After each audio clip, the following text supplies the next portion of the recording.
이번 시간은 광고 시간입니다. 2025년 7월 13일 두 번째 광고 말씀드립니다. 우리 다메타 교회에 오신 여러분을 환영합니다. 박수로 환영하겠습니다. 네. 7월 18일부터 22일 건강한 교회 청년부 수련회 강사로 제가 말씀을 전합니다. 18일, 19일 우리 저녁 집회를 인도하는데 하나님께서 꼭 필요한 말씀을 청년들에게 주셔서 하나님 말씀 전하고 또 깊이 하나님을 만나는 시간이 될 수 있도록 기도해 주시기 바랍니다. 세 번째 광고는 7월 31일부터 8월 2일까지 우리 유초동부 유스 캠프가 진행됩니다. 우리 기도로 준비해 주시기 바랍니다. 우리 캠프로 준비하는 장용석 목사님, 또 스태프들, 또 강사분들 모든 순서 가운데 또 참여하는 모든 사람 가운데 하나님을 깊이 경험하고 체험하고 또 일생일대 어린 날에 하나님을 만나고 하나님을 경험하며 신앙을 유지하고 또 깊은 신앙을 가질 수 있도록 도와달라고, 특별히 우리 저와도 나라가 참여하게 되는데 나라가 하나님을 깊이 알아가는 귀한 시간 될 수 있도록 기도해 주시기 바랍니다.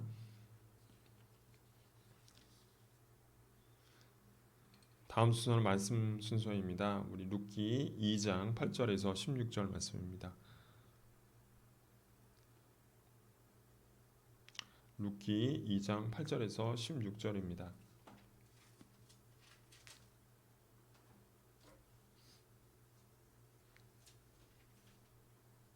룻기 2장 8절에서 16절 우리 교독하시겠습니다.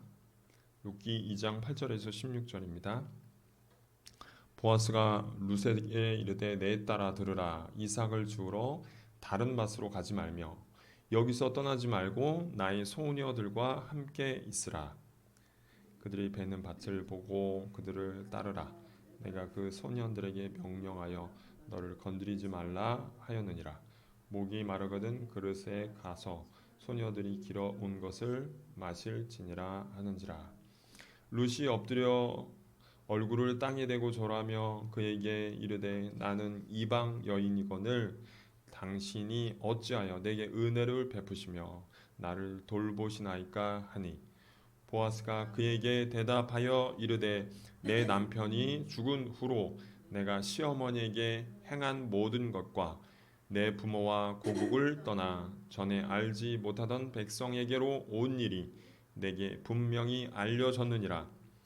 여호와께서 내게 내가 행한 일에 보답하시기를 원하며 이스라엘의 하나님 여호와께서 그의 날개 아래 보호를 받으러 온 내게 온전한 상 주시기를 원하노라 하는지라.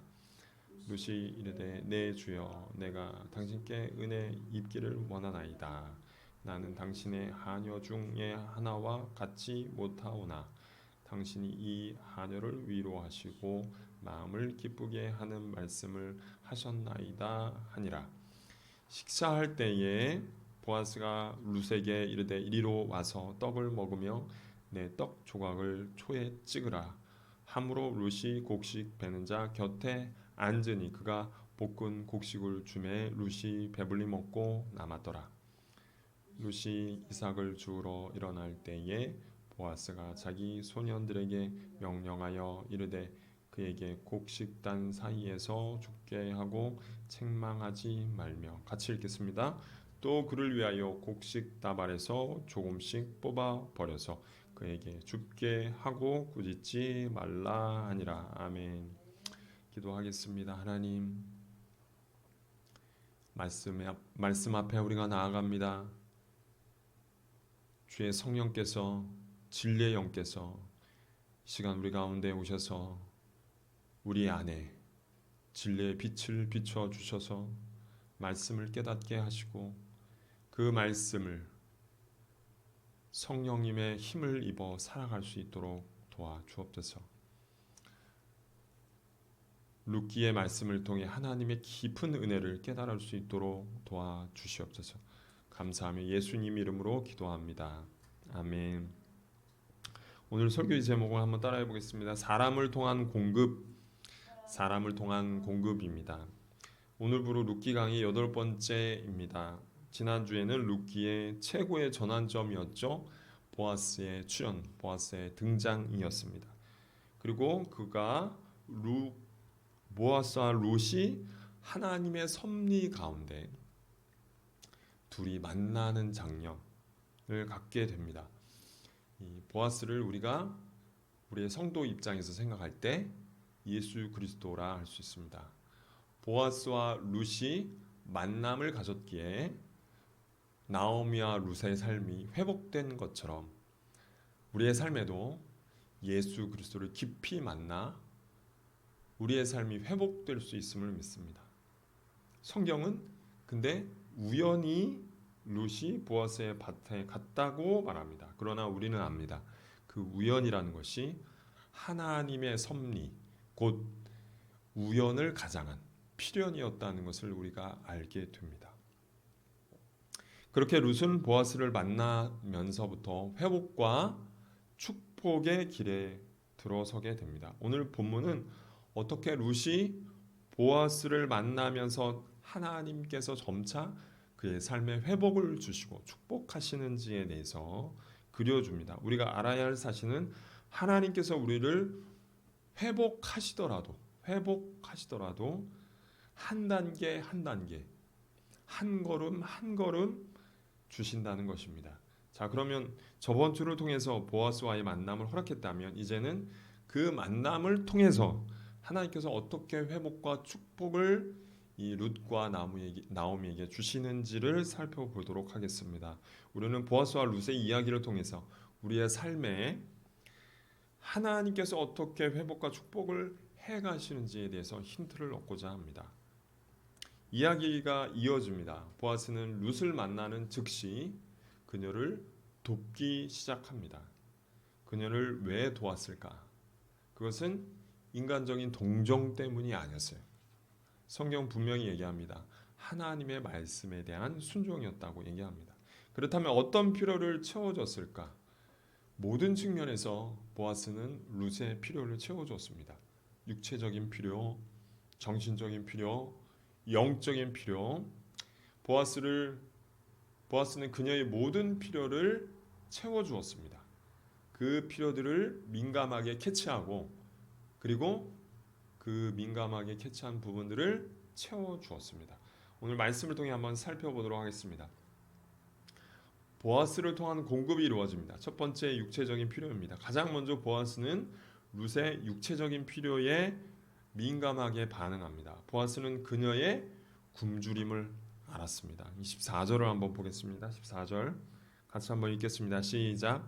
식사할 때에 보아스가 룻에게 이르되 이리로 와서 떡을 먹으며 내 떡 조각을 초에 찍으라 하므로 룻이 곡식 빼는 자 곁에 앉으니 그가 볶은 곡식을 주매 룻이 배불리 먹고 남았더라. 여러분, 이삭 줍기는 굶주림에 시달리는 사람들을 위해서 하나님께서 해주신 배려, 긍휼이에요. 그렇죠? 너무 가난하기 때문에 이삭을 줍고 그 하루를 먹어 생존을 이어가라는 거였어요. 생존. 오늘 먹을 게 없죠. 오늘 이삭 줍기 해서 먹어야 되는 거예요. 하나님의 긍휼을 표현하는 것이 이삭 줍기예요. 너무나 가난한. 오늘 보니까 그녀는 시어머니와 자신의 목구멍에 풀을 치료하기 위해서 이삭 줍기를 나온 거예요. 이삭 줍기를 안 나오면 먹고 살 수 없어요. 오늘부터 끼니로 굶어야 돼요. 오늘부터 굶어 죽어야 돼. 뭐 3일 4일 버틸 수 있겠죠. 하지만 오늘 굶지 않기 위해서 이삭 줍기를 나온 것입니다. 보아스는 이미 나오미와 룻이 그에 대해서 알았고 들었고 어떤 형편에 있는지에 대해서 알았습니다. 남편이 죽고요. 과부가 됐어요. 너무 가난한 데로 떨어졌어요. 재산은 모두 상실했어요. 그 사정에 대해서 다 알고 있었습니다. 그래서 룻이 왔을 때 그 여인이 바로 나오미의 며느리 룻이라는 사실을 알고부터 돕기 시작하는 것입니다. 그렇게 룻은 이삭 줍기를 하면서 먹을 것이 없었어요. 그날 먹을 것이 없었어요. 배를 골아야 된다는 사실을 누가 알고 있었냐면 보아스가 알고 있었어요. 그래서 보아스는 일꾼들의 식사 시간에 그녀가 와서 음식을 먹으라고 합니다. 지금 당장 절실한 필요를 채워주는 거예요. 하나님이 이렇게 말씀하십니다. 신명기 14장 29절에 이렇게 얘기해요. 너희 중에 분깃이나 기업이 없는 레위인과 내 성중에 거래하는 객과 및 고아와 과부들이 와서 먹고 배부르게 하라. 그리하면 내 하나님 여호와께서 내 손으로 하는 범사에 내게 복을 주시리라 라고 얘기하셨어요. 여러분들 배고픈데 여러분 식사 시간에 대해서 그냥 일을 처음부터 주구장창 쭉 하면 상관이 없어요. 응? 이삭죽기를 해요. 이제 추수 기간이니까 처음부터 끝까지 주구장창 추수만 하면 상관이 없어. 근데 점심 시간, 저녁 시간이라는 게 돌아와요. 다른 사람 다 밥을 먹고 있어요. 근데 내가 먹을 게 없어. 그것만큼 괴로운 일이 없어요. 나도 배고픈데 아무도 밥을 안 먹으면 차바 넘길 수 있어요. 하지만 저쪽에서 식사를 하고 있어요. 거하게 차려서 먹고 있어. 근데 내가 싸운 건 없어요. 먹을 것도 없어요. 근데 와서 밥 먹으라고 할 때 그렇게 고마워요. 배가 고픈데 밥 먹으라 하는 소리만큼 고마운 소리가 없어요. 가난에 시달려서 배를 골아본 사람은 그만큼 같이 밥 먹자 하는 소리가 얼마나 고맙고 기다린 소리인지 몰라요. 위로가 되는 소리인지 몰라요. 저도 신학생 시절에 정말 배가 고팠어요.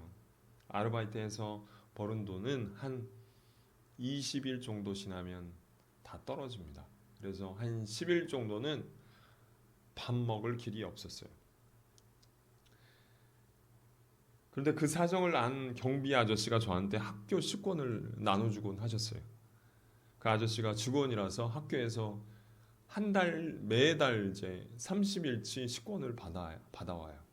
31일 날은 30일 한 개, 30일 날은 30권 이렇게 받아와요. 받아오면 그 월초에 되면 저를 불러가지고 반을 띄워줍니다. 반을 나눠주는 거예요. 김하나 너 이거 써라 이렇게. 그럼 그걸 받아가지고 끼니를 해결했어요. 그 공짜 식권을 나눠주는데 그것을 떼어주면 저는 눈물이 나게 고마웠어요. 그러니까 아저씨에게. 지금 따지면 돈은 그렇게 되지 않는데 그때는 그렇게 고마웠어요. 먹을 게 없으니까. 어떤 날은 아저씨가 저를 안 불러요. 안 불러. 그러면 가서 아저씨한테 오늘 식권 받았어요. 얘기를 못해. 그 얘기를 못하고 그냥 기다리는 거예요. 불러주면 식권이 나한테 오는구나. 불러주지 않으면 그냥 10일 동안은 굶는 거예요. 네. 원래 식권이 나오는 날이었는데 아저씨가 나를 안 불러. 배를 곪고 있었어요. 네. 근데 그날 점심을 굶고 이제 저녁 때쯤 다 됐는데 진짜 아는 형이 같은 신학과 형이 저한테 전화가 왔어요. 김하나 뭐하냐? 이제 수업 끝나는데 너 생각나가지고 전화했다 그러더라고요. 그래서 이제 만났어요. 만났더니 만나자마자 하는 얘기가 마음속으로 밥 먹었냐 물어봤으면 좋겠다라고 생각했는데 물어봐줘요. 밥 먹었니? 나 밥 먹고 가야 될 것 같은데 밥 먹었니? 그러면 안 먹었어요. 같이 밥 먹자. 그 말이 이렇게 고마워. 그날은 한 끼 해결한 거예요. 그 형이 와서 밥 먹자고 안 했으면 굶는 거예요. 그러니 이 룻의 심정을 내가 너무나 잘 이해해요. 그래서 저도 그렇게 그때 되면은 이제 밥이 저에게 하나님께서 채워주셔서 먹었는데 그게 너무너무 고마운 거예요. 그래서 월급 타서 어느 날은 조금 월급에 여유가 있는 날이 있었어요. 그래서 방학 때가 되면은 조금 덜 들더라고요. 그래서 월급 받아서 찌개를 끓여요. 이렇게 냄비에다가 햄도 넣고 김치 넣고 콩나물도 넣고 이제 찌개를 끓여서 밑에서 이제 자취하는 학생들 동생들을 불러가지고 같이 밥 먹는 거예요. 전화 걸어서 애들 형편을 아니까 애들이 배를 고를 때가 많으니까 전화를 해가지고 밥 먹자고 부르면 그렇게 애들이 와서 같이 밥을 먹는 거예요. 근데 그렇게 되게 기뻐요. 애들이 와가지고 같이 밥 먹는데 이거를 내가 나눠 먹을 수 있다라는 게 너무 기쁘고 한 끼를 나눌 수 있다는 게 기쁘고 애들 얼굴을 보면 기뻐요. 애들이 좋아하니까. 배고플 때 밥 한 끼 같이 먹자고 한 그게 너무나 고마운 거죠. 그거를 지금 보아스가 딱 캐치해가지고 지금 루세에게 얘기하는 거예요. 같이 밥 먹자고. 루시 얼마나 고마웠을까요? 자기가 밥 달라고 할 수 있는 형편도 아니에요.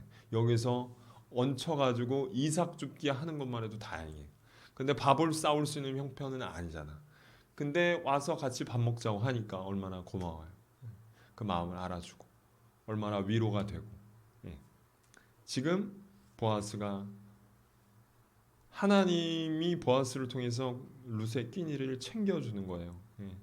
얼마나 고마웠겠어요. 그렇죠? 또 보아스는 룻의 목마름도 해결해 줬습니다.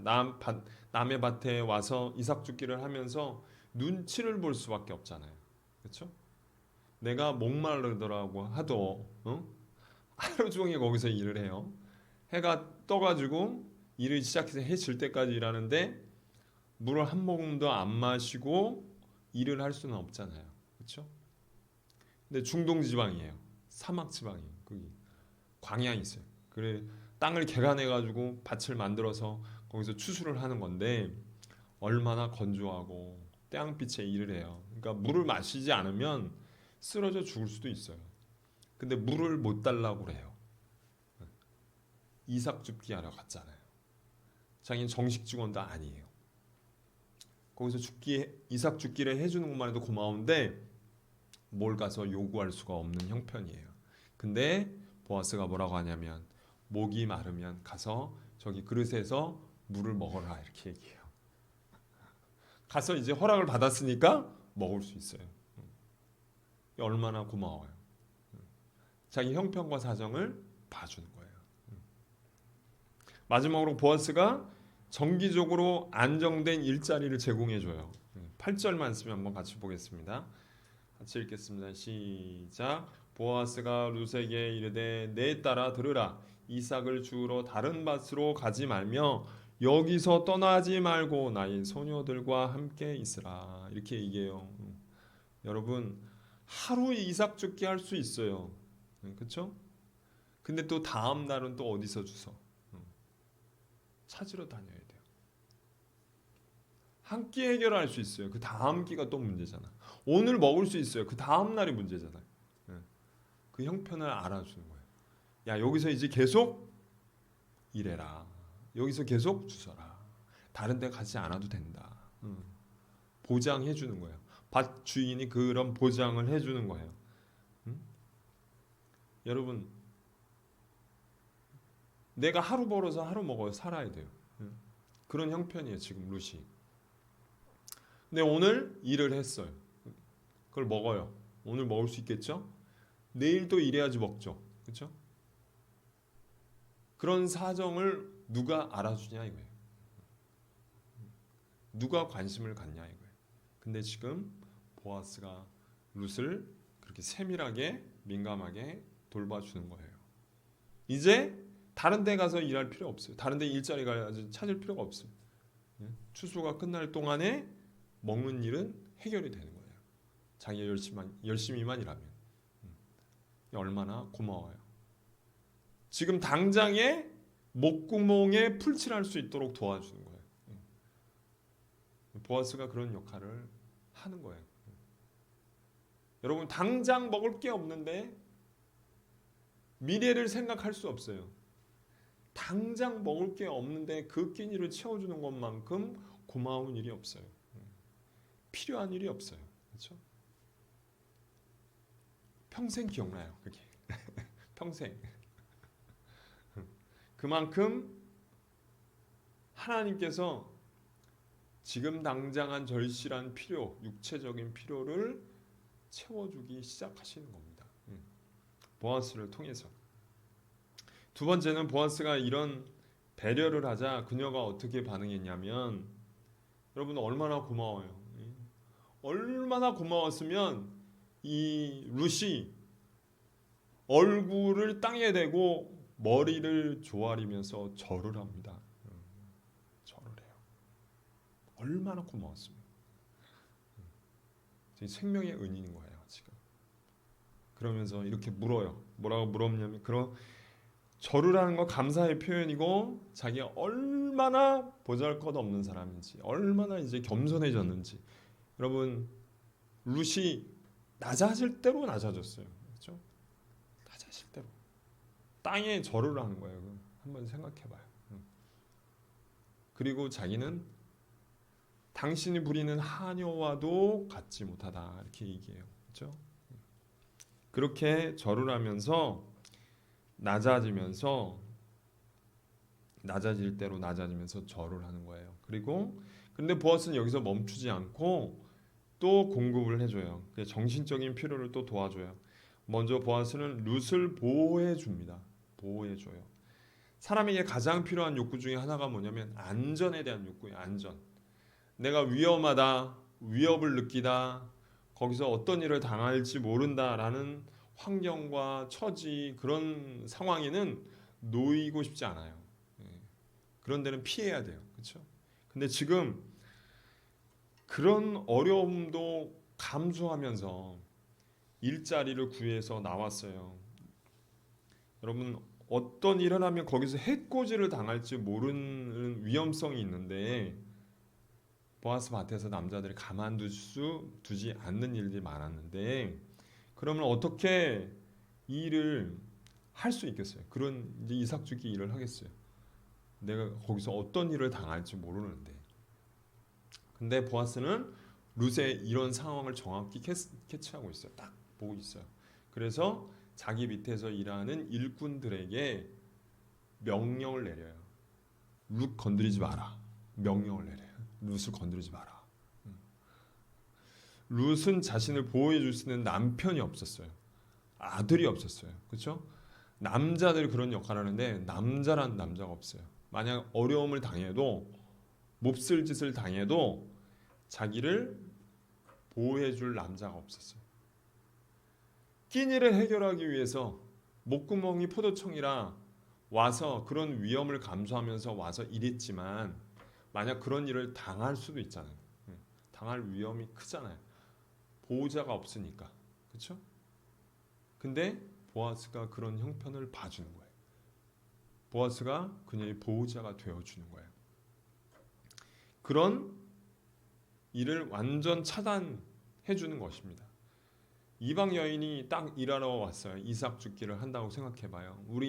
우리들 중에 만약에 우리가 농사를 짓고 있는데 그 중에 베트남 여인이 왔어요. 베트남 여인이 남편이 없어. 근데 여인이 튀잖아요. 외모도 튀고 옷차림도 튀고 말투도 튀고 표적이 되는 거예요. 놀림의 표적, 조롱의 표적. 그런 상황이 벌어질 수 있는 거죠. 근데 그거를 원천 차단해줘요. 그래서 그녀 건드리지 마라. 엄포를 놓는 거예요. 그녀가 얼마나 큰 안심과 위로를 받았을까. 보아스는 거기서 또 그치지 않습니다. 룻에게 용기와 친절을 베풀어줘요. 룻은 보아스에 대한 고마움을 표시한 뒤에 질문을 던지는 거예요. 10절에. 그녀가 절했잖아요. 그리고 질문을 던져요. 10절 한번 보겠습니다. 시작. 룻이 엎드려 얼굴을 땅에 대고 절하며 그에게 이르되, 나는 이방 여인이거늘 당신이 어찌하여 내게 은혜를 베푸시며 나를 돌보시나이까 하니. 룻은 보아스에게 질문을 던지는 거예요. 왜 이렇게 나에게 은혜를 베푸십니까? 나는 이방 여인. 무슨 뜻이에요? 나는 은혜를 베풀 대상이 아니잖아요. 아무도 나에게 관심을 갖지 않는데 당신은 왜 나에게 은혜를 베풀며 나를 돌보시는 것입니까? 라고 질문을 하는 거예요. 왜 저를 돕는 거예요? 왜 저를 이렇게 잘해주는 것입니까? 라고 질문하는 거예요. 그 11절 말씀이 그 이유가 나와요. 11절 같이 한번 읽겠습니다. 시작. 보아스가 그에게 대답하여 이르되 내 남편이 죽은 후로 내가 시어머니에게 행한 모든 것과 내 부모와 고국을 떠나 전에 알지 못하던 백성에게로 온 일이 내게 분명히 알려졌느니라. 룻이 자신의 남편이 죽고 시어머니를 공경한 일, 그렇죠? 남편이 죽었어요. 시어머니 남편도 죽었어요. 시어머니 나이가 많아요. 일을 할 수 없어. 이삭 죽기도 못해요. 가정 일을 얼마나 할 수 있을지 모르겠어요. 나오미가. 그 일도 해야 돼요. 집에 가면. 밖에서는 또 일해야 되고 자기가. 시어머니가 짐이 될 수 있겠죠. 그렇죠? 하루 이틀은 넘길 수 있겠지만 한 달, 두 달, 세 달, 1년, 2년, 3년 시간이 지나면 그녀를 잘 봉양하는 게 쉽지 않은 일이겠죠. 그렇죠? 짐이 될 수 있겠죠. 근데 그의 효심이 얼마나 뛰어났는지 그걸 잘 공경했다는 거예요. 잘 봉양했다는 거예요. 잘 인내했다는 거예요. 그리고 시어머니를 버릴 수 있는 상황, 어떻게 보면 떠날 수 있는 상황인데 그렇지 않았다는 거예요. 당장 시어머니를 자신에게 해줄 수 있는 것이 아무것도 없어 보였잖아요. 뭔가 해줄 수 있는 사람이라면 내가 기대를 갖고 도울 수 있지만 그것도 아니에요. 지금 당장 어떤 것도 해줄 수 있는 사람이 아니었어요. 근데 한결같이 그녀의 곁을 지키고 그녀와 동행하고 그녀와 함께하고 모든 어려움을 함께하고 같이 돕는 사람이 되었던 거예요. 그리고 부모와 고국을 버리고 하나님의 백성에게 온 일, 이렇게 얘기해요. 그것이 이방인으로서 또 여인으로서 이 땅에 와서 어려움을 당할 때 제일 생각나는 사람이 어떤 사람이냐면 자기가 사랑했던 사람, 부모들, 아버지, 어머니, 그렇죠? 친구들, 형제, 자매가 생각났을 거예요.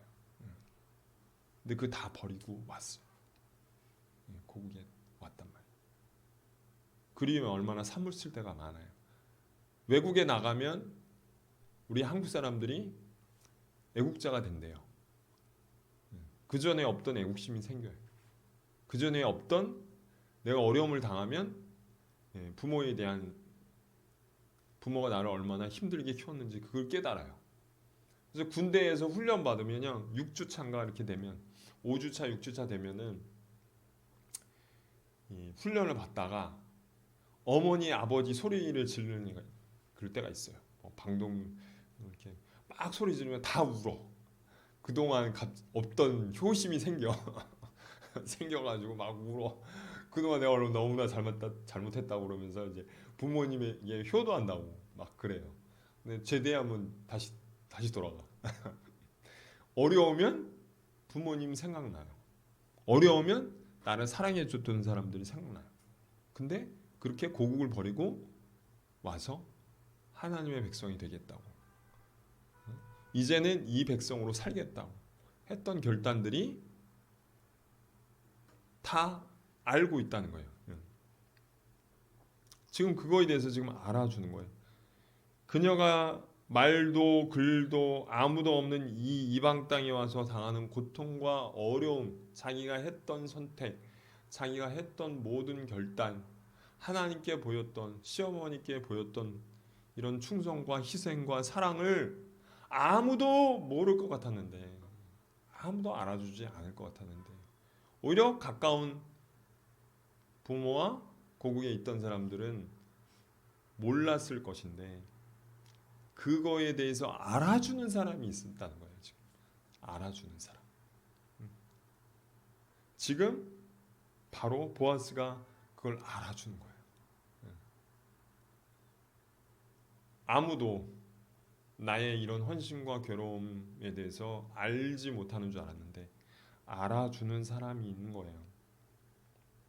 자신 시어머니와 시어머니 하나님을 선택해서 당하는 어려움에 대해서 누가 알겠나 라고 생각했는데 그것을 알아주고 그것을 인정해주고 그것을 칭찬해주고 격려해주는 사람이 바로 보아스였던 거예요. 그러니까 그 얘기를 들었을 때 룻이 어떤 감정이 들었겠어요? 얼마나 용기를 얻었겠어요? 얼마나 고마웠겠어요? 얼마나 힘을 얻었겠어요? 아마 눈물이 났을 거예요. 제가 예전에 일본에 선교 여행을 갔을 때 기억나는 선교사님 계셨는데 그 선교사님이 히로시마 밑에 쪽에 있는 작은 마을에서 선교 사역을 했어요. 근데 그 선교 지역은 항구 바로 옆에라서 거기는 야쿠자들이 대부분 사는 사람들이 많았어요. 그래서 맨션을 얻어가지고 거기서 교회를 하시는데 자기하고 아내하고 두 아들하고 같이 왔단 말이에요. 근데 아이들을 학교에 보냈는데 야쿠자 부모님을 둔 애들하고 같이 학교를 다녔어요. 근데 얘는 일본말 못해요, 잘. 얘는 한국 사람이야. 다 일본 사람인데 얘는 한국 사람. 얘는 선교사 자녀야. 그래서 그 야쿠자 아이들 속에서 왕따를 당했어요. 하나님께 헌신해가지고 일본 땅에 왔어요. 자기 갖고 있는 직업도 이 한국에 있는 부모 고국도 다 내려놓고 일본에 가서 선교했는데 결국 찾아온 거는 자기 아들이 왕따를 당해서 정신에 문제가 생겼어요. 그래서 걔를 놓고 하나님 앞에 기도했다고 하더라고요. 하나님, 얘를 한국에 보내야 돼요. 하나님이 여기서 계속 이런데 학교를 다녀야 돼요. 기도를 하셨다고 합니다. 그래서 나중에 보냈어요. 엄마랑 같이. 세 식구는 거기 가 있어. 한국에 가 있어요. 혼자 계셔. 이 선교사님은 혼자 계셔. 거기서 혼자서 교회를 하시는 거예요. 그분이 당했던 얼마나 큰 고통이 있겠어요. 어려움이 있겠어요. 근데 우리 그 얘기를 듣고 둘러 앉아가지고 그 선교사님 붙잡고 기도했단 말이에요. 기도했어요. 기도하는데 선교사님도 글썽글썽하고 우리도 눈물이 나요. 그 기도가 저는 그 선교사님에게 위로가 됐다고 생각해요. 여러분, 하나님을 선택해서 당하는 어려움, 하나님께서 가라고 하신 길에 가서 당하는 어려움, 그리고 하나님께 헌신한, 하나님께 희생한 것들에 대해서 아무도 모를 것 같지만 하나님께서 사랑을 보내서 알아주신다는 것, 그게 얼마나 큰 위로가 되는지 몰라요. 지금 룻은 바로 그건 거예요.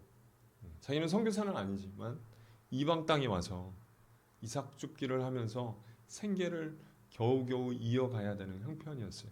근데 보아스가 그렇게 시어머니에게 잘한 일, 그리고 자기 고국과 부모를 버리고 와서 하나님을 선택한 일, 이스라엘 백성을 선택한 일이 얼마나 잘한 일이고 칭찬받을 일이고 또 하나님께서 그걸 갚아주신다고 이렇게 얘기하면서 격려해 주잖아요. 얼마나 힘이 생겼겠어요. 얼마나 위로를 받았겠어요. 얼마나 눈물이 났겠어요. 그렇죠?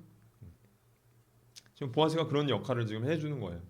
세 번째는 영적 필요를 채워줬어요. 보아스가 룻에게 채워준 마지막 필요는 영적 필요였어요. 그녀는 일찍이 어머니의 백성이 나의 백성이 되고 어머니의 하나님이 나의 하나님이 되시리니 라고 고백했어요. 자신이 이스라엘 백성이 되겠다고 다짐했어요. 그리고 그것이 진심이고 진짜였어요. 하지만 이스라엘 백성 편에서 이 룻을 받아줄지는 미지수였어요. 아무도 몰랐어요. 내가 그렇게 결단할 수 있어요. 내가 하나님의 백성이 되어야겠다고 그렇게 결단하고 올 수 있어요. 그렇죠? 그렇지만 이스라엘 백성, 이 특별한 백성, 아주 배타적인 백성, 이 백성이 나를 받아줄지는 알 수 없는 일이었어요. 여러분 마찬가지예요. 우리가 외국에서 나가서 생활을 한다고 해도 그 사람들이 우리를 받아줄 수 있을지, 내가 거기에 섞여들 수 있을지, 내가 거기서 적응할 수 있을지 어떻게 알 수 있어요? 내가 아무리 그렇게 진심이더라도 사람들이 나를 받아줄지 알 수 없잖아요. 그런데 지금 하나님께서 보아스가 그녀를 받아주기 시작하는 것입니다. 수용하기 시작하는 거예요. 다시 말해 하나님 보아스를 통해서 역사하시기 시작하는 거예요. 그것이 12절입니다. 같이 한번 읽어보도록 하겠습니다. 시작. 여호와께서 내게 행하신 일을 보답하시기를 원하며 이스라엘 하나님 여호와께서 그의 날개 아래에 보호를 받으러 온 내게 온전한 상 주시기를 원하노라 하는지라. 아멘. 보아스는 이 말과 같이 하나님의 도구가 돼서 자기가 룻에게 그의 결단과 희생과 헌신, 충성 이것에 대한 하나님의 도구가 돼서 하나님을 대신해 보답하고 있어요. 하나님의 보상이 되어주고 있어요. 그렇죠?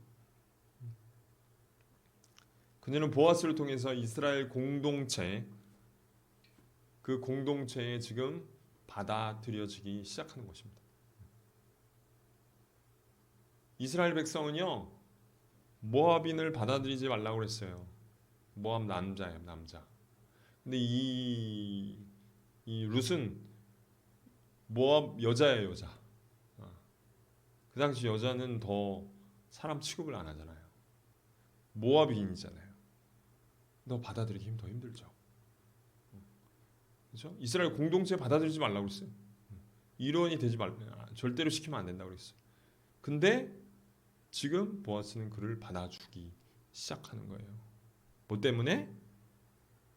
그녀가 시어머니에게 한 행동과 하나님을 선택한 일과 자기 백성을 버리고 이스라엘을 선택한 일과 부모를 버리고 이 시어머니를 선택한 일에 대해 감격하고 감동한 거예요.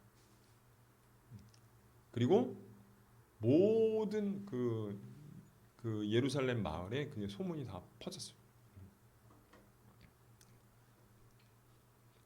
그래서 그녀를 받아들여주기 시작한 거예요. 근데 보아스 한 사람이 받아준다는 건 되게 특별한 거예요. 그 사람은 유력자예요. 유력자. 그 마을에서 힘 있는 사람, 존경받는 사람, 그리고 그 지역에서 영향력 있는 사람이었잖아요. 그렇죠? 그래서 하나님이 그 룻을 통해서 보아스를 통해서 이스라엘 공동체에 받아들여주기 시작하는 거예요. 하나님께서 이렇게 점차적으로 그녀와 나오미의 삶을 회복시키는데 보아스라는 사람을 사용하셨다는 거예요. 그래서 우리의 삶을 보면 하나님께서 우리를 회복시키는데 특별하게 누구를 통해 회복시키냐면 사람을 통해서 이런 육체적인 필요, 정신적, 영적 필요를 채워준다는 거예요. 특별히 어떤 것을 통했냐면 신앙 공동체를 통해서. 그래서 예전에 저도 참 고마웠던 것 중에 하나가 뭐냐면 교회를 다니면서 교회에서 제가 맨 처음 사역 나갔을 때 양복을 해주고 넥타이를 해주고 옷을 한번 해주고 그리고 제가 첫 사역 나간다고 할 때 신학과 선배가 넥타이 풀어서 저희를 해주고 그리고 제가 신학생 있을 때 먹을 게 없을 때 교회에서 어떤 사람이 지정 헌금을 해줘서 제가 그 지정 헌금을 받고 그 달을 살 수 있었던 경험들이 있었습니다. 그런 필요가 교회를 통해서 채워지지 않았다면 제가 있을 수 있을까라는 생각을 합니다.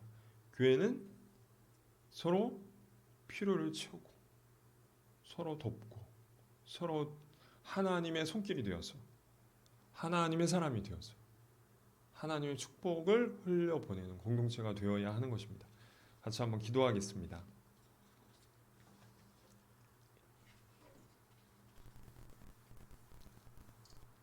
지금 보아스는 그렇게 고백했습니다. 여호와께서 내가 행한 일에 보답하시기를 원하며 이스라엘 하나님 여호와께서 그의 날개 아래 보호를 받으러 온 내게 온전한 상 주시기를 원하노라. 보아스는 룻을 축복하였습니다. 그리고 그 축복에 걸맞는 행위가 보아스를 통해서 이루어집니다. 여러분, 룻이 얼마나 큰 위로를 받았을까요? 자신가 하나님을 선택한 일, 자신의 고국과 부모와 형제, 자매를 버리고 하나님을 선택한 일, 시어머니를 선택한 일이 얼마나 귀중한 선택이었는지, 잘한 일이었는지 자기가 깨닫게 되었을까요?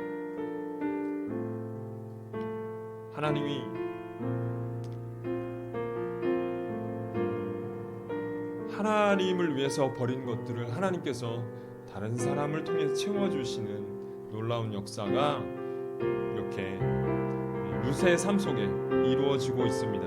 우리에도 마찬가지로 내가 하나님을 위해서 결단하고 내려놓은 것들이 있습니다. 하나님께서 채우시는 것을 보기 원합니다. 서로에 대한 필요를 채우는 우리가 되어주길 원합니다.